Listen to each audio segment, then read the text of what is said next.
बांग्लादेश में अंतरिम सरकार के प्रमुख मोहम्मद यूनुस की सत्ता पर तख्तापलट का खतरा मंडरा रहा है।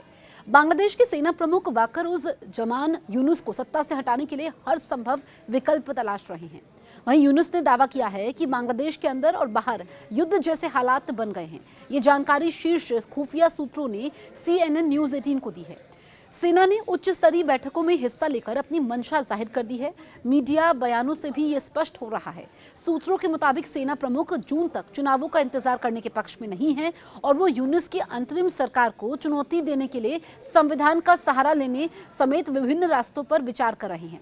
अंतरिम सरकार की कमजोर कानूनी स्थिति, खुफिया सूत्रों का कहना यह है कि अंतरिम सरकार की कानूनी स्थिति कमजोर है क्योंकि बांग्लादेश का संविधान सरकार के विघटन के 90 दिनों के भीतर चुनाव करवाने का निर्देश देता है।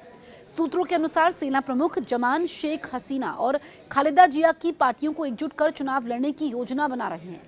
वो अस्थायी रूप से स्थिति को संभालने के लिए बांग्लादेश की राजनीति पर नरम नियंत्रण स्थापित करना चाहते हैं। सूत्रों का मानना यह है कि चुनाव में देरी संवैधानिक नियमों का उल्लंघन है, जिसके चलते राष्ट्रपति मोहम्मद शहाबुद्दीन पर आपातकाल घोषित करने का दबाव बढ़ सकता है। आपातकाल की स्थिति में राष्ट्रपति से अंतरिम सरकार को भंग करने और चुनाव जल्द करवाने की मांग की जा सकती है।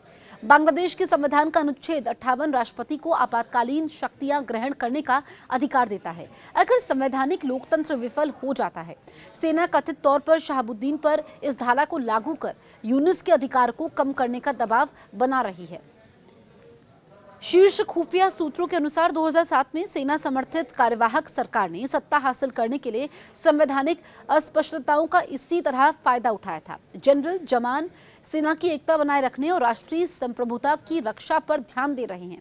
वो यूनुस की नीतियों जैसे प्रस्तावित राखाइन कॉरिडोर और विदेशी हस्तक्षेप को स्थिरता के लिए खतरा बता रहे हैं। जमान ने नौसेना और वायुसेना प्रमुखों का समर्थन हासिल कर अपनी ताकत का प्रदर्शन भी किया है।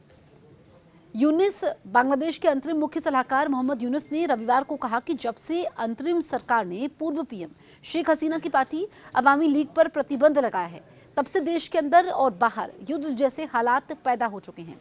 नोबेल पुरस्कार विजेता यूनुस ने ये बात विभिन्न राजनीतिक दलों के साथ एक बैठक में कही है।